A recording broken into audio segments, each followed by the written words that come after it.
Hello student, good morning.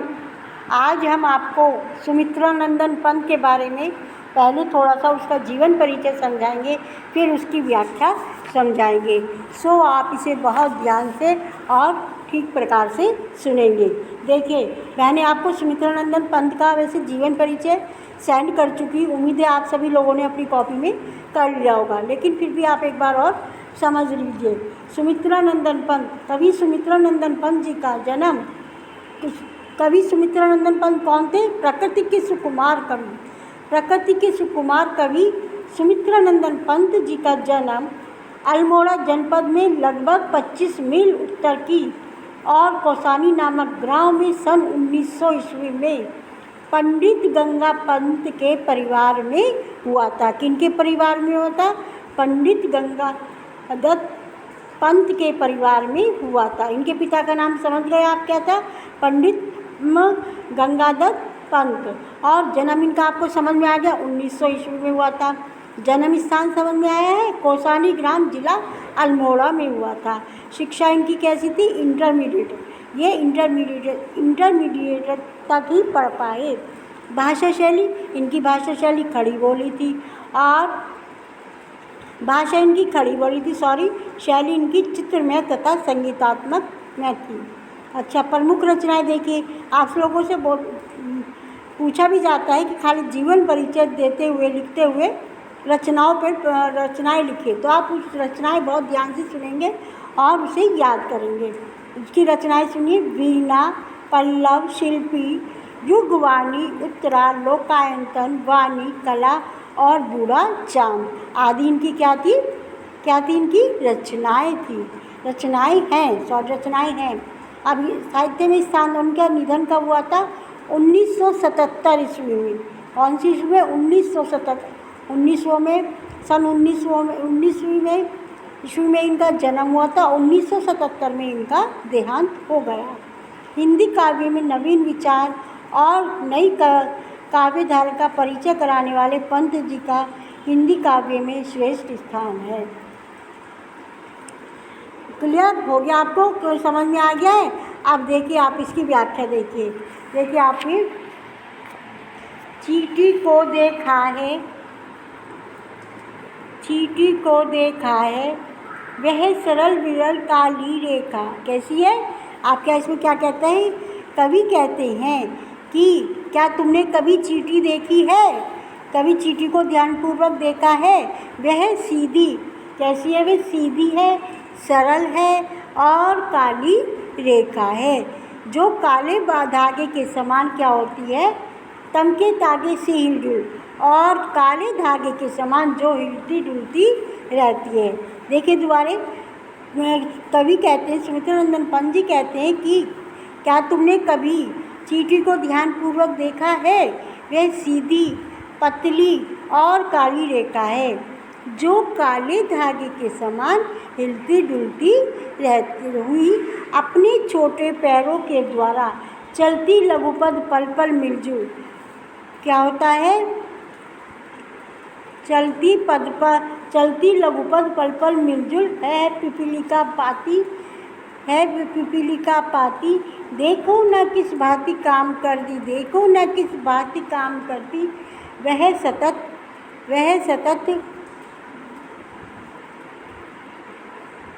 कण करके चुनती अविरत। अब इसमें देखिए आप क्या बता रहे हैं? अपने छोटे पैरों के द्वारा, लघुपद माने छोटे पैरों के द्वारा, प्रतिपल मतलब हर पल वो क्या होती है? मिलती जुलती हुई चलती है। छोटे छोटे पैरों के द्वारा वो अपनी, देखा ना अपनी चींटियों को कैसे मिलजुल कर चलती है। एक दो चींटी जब सामने आमने मिल जाती है तो एक दूसरे से वो मिलती है और आगे बढ़ जाती हैं। अर्थात जो आपस में एक दूसरे से बातें करते हुए आपस में एक दूसरे के पीछे अपने मार्ग की ओर अग्रसर होती हैं। चींटियों की उस पंक्ति को देखो। क्या देखो? चींटियों की उस पंक्ति को देखो। कवि आगे चींटी की क्या करता है? कार्यकुशलता पर प्रकाश डालते कि चींटियाँ अनुशासन में होकर पंक्तिबद्ध चलती हैं। देखिए आपने देखा है ना चींटियाँ किस प्रकार से जो है उस पे चलती हैं, मतलब पंक्तिबद्ध होकर चलती हैं, लाइन बनाकर चलती हैं। आपने देखा होगा कभी चींटी इधर उधर नहीं होती, हमेशा पंक्तिबद्ध होकर चलती हैं, यानी कि अनुशासन में रहकर पंक्तिबद्ध होकर चलती हैं। देखो ये चींटियाँ किस प्रकार करती हैं, काम श्रम करती हैं। अब आप देखिए किस प्रकार से चींटियाँ अपने काम को बहुत मेहनत के साथ करती हैं। एक दूसरे के कण को बिना किसी रुकावट के एकत्रित करती हैं और कण कण करके चुनती है और निरंतर एक एक कण को बिना किसी परेशानी के वो क्या करती है, एकत्रित करती रहती है, मतलब इकट्ठा करती रहती हैं। वहाँ कहने का तात्पर्य यह है कि चींटियाँ अपने भोजन का एक एक कण, अपने भोजन का एक एक कण बहुत ही मेहनत से इकट्ठा करके अपने घर तक क्या करती हैं, ले जाती हैं। इस कार्य में वे निरंतर लगी हुई रहती हैं। क्लियर? अब आगे देखिए, गाय चराती धूप दिखाती,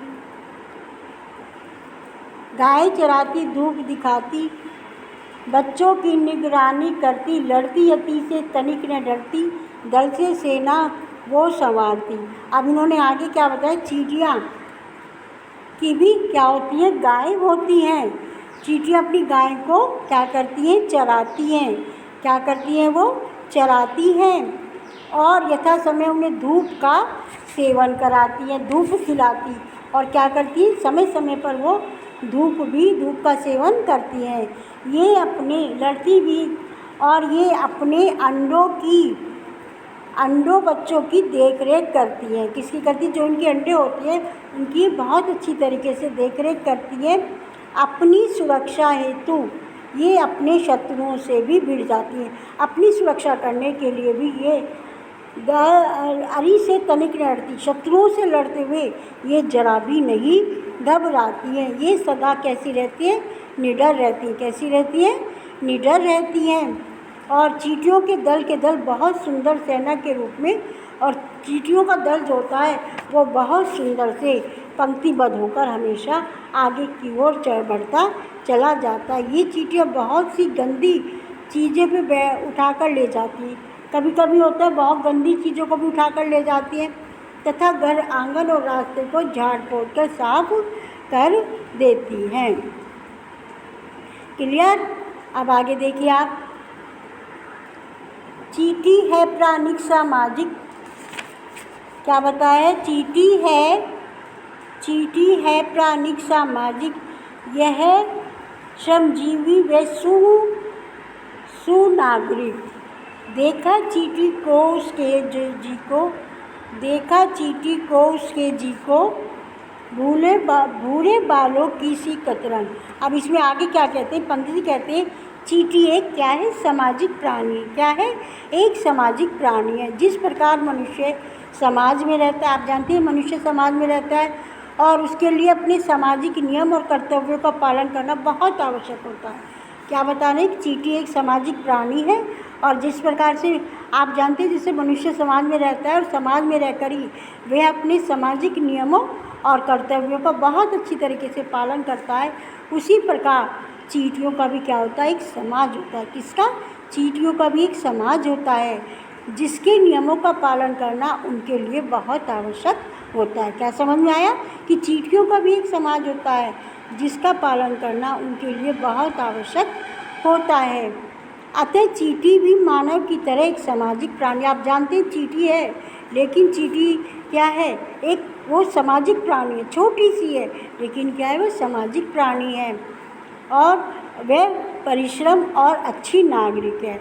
क्या है वो? वह श्रमजीवी व सुनागरिक, वह एक परिश्रमी माने बहुत परिश्रम करने वाला जीव है और सुंदर नागरिक है।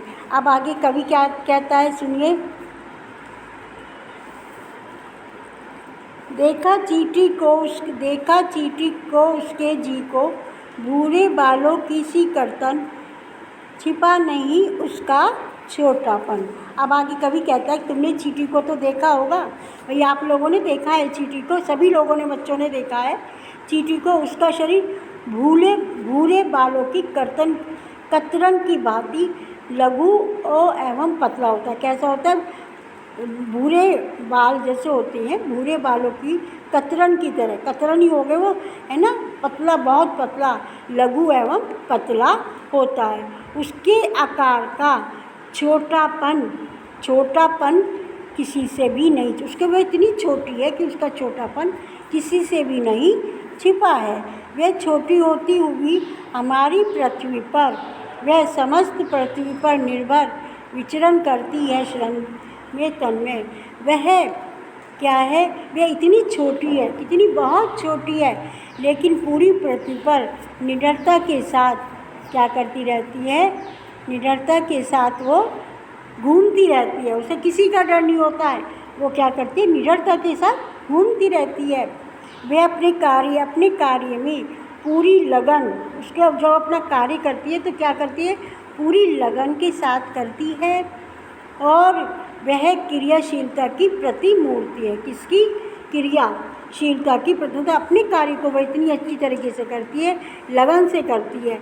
यदि एक बार वो गिर जाती है तो बार बार उस पर चढ़ने की, देखा ना आपने कभी चींटी को, गिर जाती है फिर चढ़ जाती है, गिर जाती है। एक राजा ने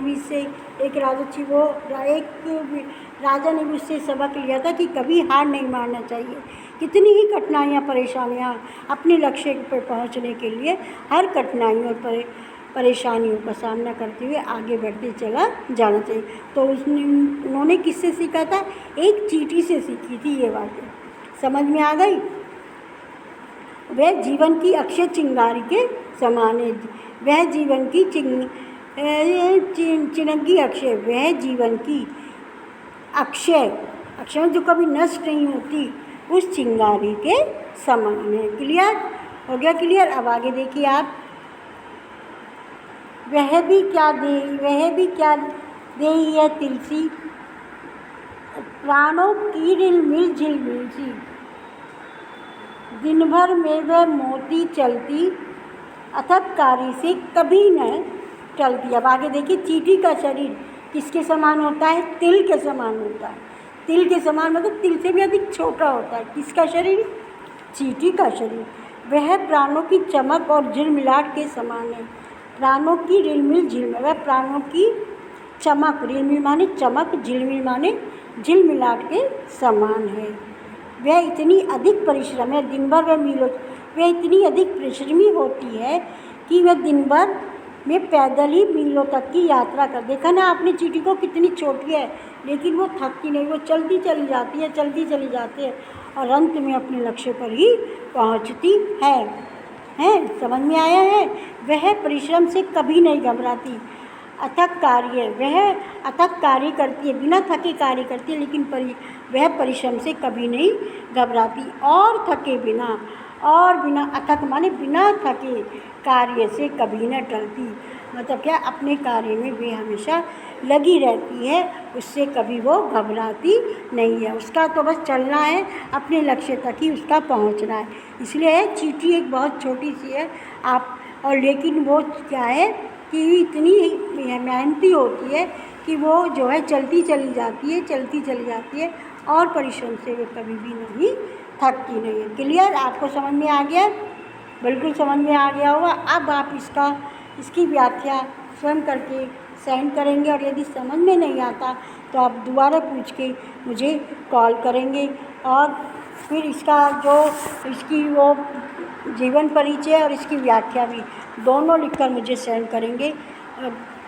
और यदि समझ नहीं आता तो फिर आप मुझसे पूछ सकते हैं। धन्यवाद।